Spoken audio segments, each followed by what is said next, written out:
E você falou que você é do Rio de Janeiro e você, carioca. antes aqui de a gente conversar, em off, você falou que você é corintiano. Como que é isso? O que acontece? Um cara lá da rivalidade São Paulo. de Rio-São Paulo, o cara torce para um time de São Paulo. Que coisa de louco, o que aconteceu? Vou explicar. Bom, como eu falei no começo do podcast, lá em casa, ninguém gostava de futebol.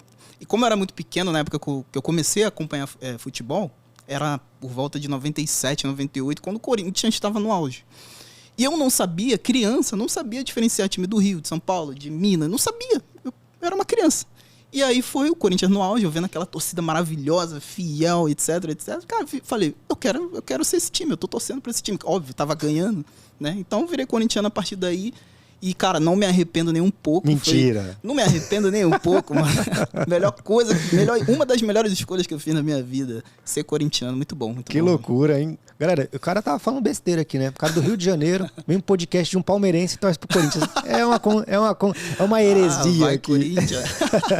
Não, agora eu não posso nem zoar muito, porque quem tá no auge hoje é Palmeiras, né? Então deixa eu me recolher um pouquinho aqui, mas, cara, o Corinthians vai voltar aí a colher frutos. Você acha mesmo que o Corinthians tem chance esse ano, por exemplo? Cara, esse ano, sinceramente, no máximo beliscar uma classificação para Libertadores. Você acha? Sim. Mesmo com essa ascensão meteórica ali? Não, eu acho que assim como nas apostas esportivas, os times passam por fases positivas, né? Uma variância positiva. Então eu acho que o Corinthians, nesse momento, está vivendo uma variância positiva dentro do futebol.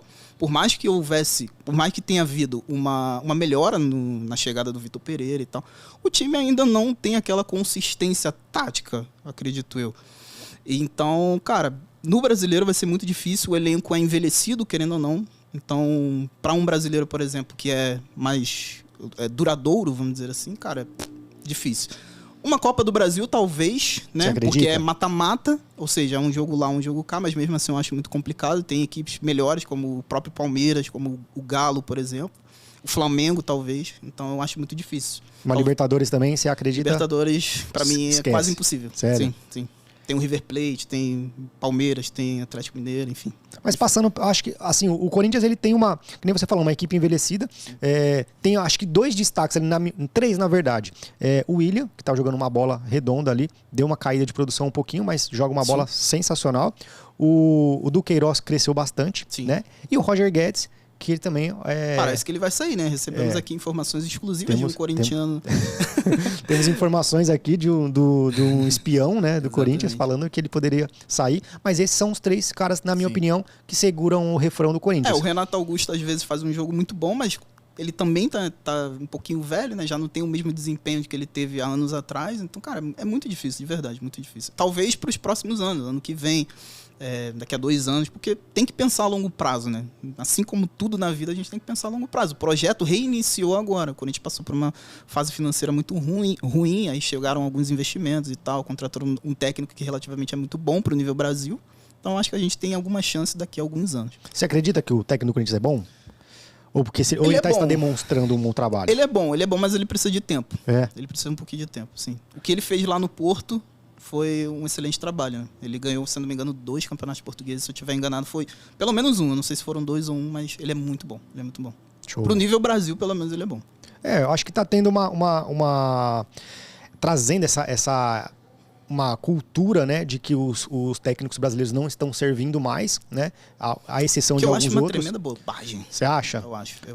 Você acha que precisa de renovar essa safra, por exemplo? Sim, eu acho que a gente, por exemplo, tem um técnico que é um baita de um técnico aqui no Brasil, que é o Barbieri, que ninguém fala dele. O Barbieri é um baita de um técnico. O que ele fez com o Red Bull Bragantino, por exemplo? Excelente trabalho, cara. Levou para Libertadores, levou para final da Sul-Americana, por exemplo.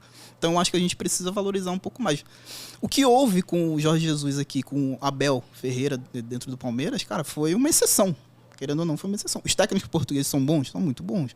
Mas a gente precisa, de fato, renovar essa safra e valorizar o que é nosso. Entende? Tem que valorizar um pouquinho o que é nosso. Óbvio, os técnicos daqui tem que estudar, claro, tem que se renovar, se atualizar.